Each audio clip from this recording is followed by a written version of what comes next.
Was Republican Senator Tom Coburn of Oklahoma, who joins us now. If it wasn't so serious, it'd almost be funny, Senator Coburn, for Rich to come on in his report and say one principal has called another to say he doesn't want to talk. I mean, that's the point we're at right now with President Obama's phone call, it sounded like, to Speaker Boehner. So the only thing I can think to ask of you at the beginning is, how do you see this? Seriously, how do you see this ending at this point? It's hard to see it.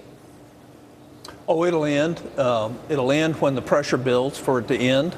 Look, leadership is about bringing people together under a vision. We don't have it. The president is not leading right now. He's leading by saying, here's how it has to be, and I'm not interested in bringing together a compromise. Let me make one point, okay, and then I'll take your question. The American people understand we can't keep borrowing the way we're borrowing and spending the way we're spending and expect our kids to have any sort of future. And so, to say I'm not negotiating on the debt limit is ludicrous. Over 50% of the time any debt limit has ever gone up, it's been negotiated with other things attached to it. So it's about the future and it's about leadership, and we're not seeing it. Let me ask you then about the word you used right at the beginning of your comments there, that this will end when the pressure builds. The next date that everybody keeps talking about is October 17th, when Treasury has told us the debt ceiling needs to be raised. Now, we've done some reporting on this show. I mean, we did it a couple years ago, last time we were through this, and we'll do some more here in the coming weeks about what that really means, and this word of prioritization comes up. But what does October 17th, this date that's been set by Secretary Lew, mean to you? Well, first of all, I think that date's movable. We're, 83% of the government's functioning, 17% isn't, so we're not spending some monies that we would have spent otherwise. So it's got to be a couple of days later than that anyway. But it doesn't mean anything to me because we don't really have a debt limit in this country under the leadership of both Republicans and Democrats, because it always gets raised. Yep. And we never make the hard choices to quit going into debt. And so for me, I've not voted for debt limit increases. I don't intend to vote for this one no matter what's attached to it, because unless we're actually going to fix the real problems. And the real problems is over the next 10 years, if we want to get out of trouble and create a great future for our kids, we need to cut about $9 trillion out of our spending.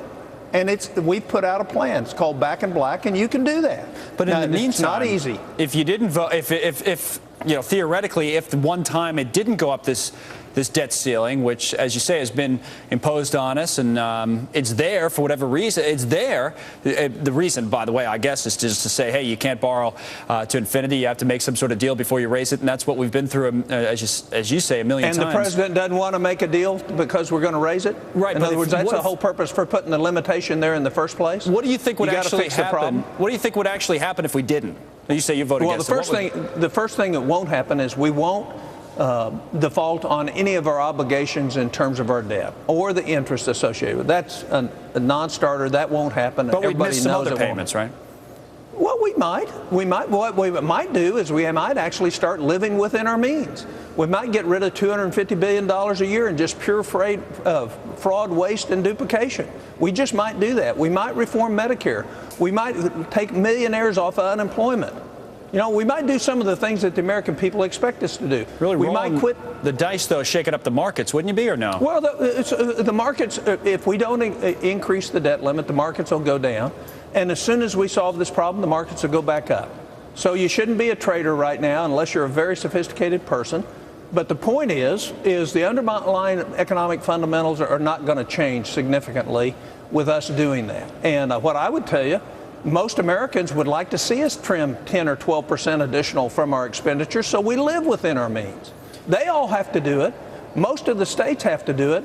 And it's time for the American people to decide and Washington to quit deciding, because we're not very good at deciding. I want to ask you about Social Security. We talked a lot about it yesterday. We actually led the show with it when the hearing was going on. So before I ask you that, just one political question, and that is, did the Republicans make a mistake in picking the fight that was picked, as opposed to, as it sounded like, if you listen to Speaker Boehner, especially in his interview with ABC over the weekend with George Stephanopoulos, they would have rather to have this fight, this debt ceiling fight, and not the CR fight, the one over the budget that ended up shutting down part of the government? I'm not a good enough politician to know what mistakes are made. I've made my own fair share. But where I know where the American people are with us is they know the government makes way too many decisions in their lives. They spend way too much of their kids' future money, and that they would like to see us live within our means, and that's where we have a basis. And it doesn't matter if they're a liberal or conservative.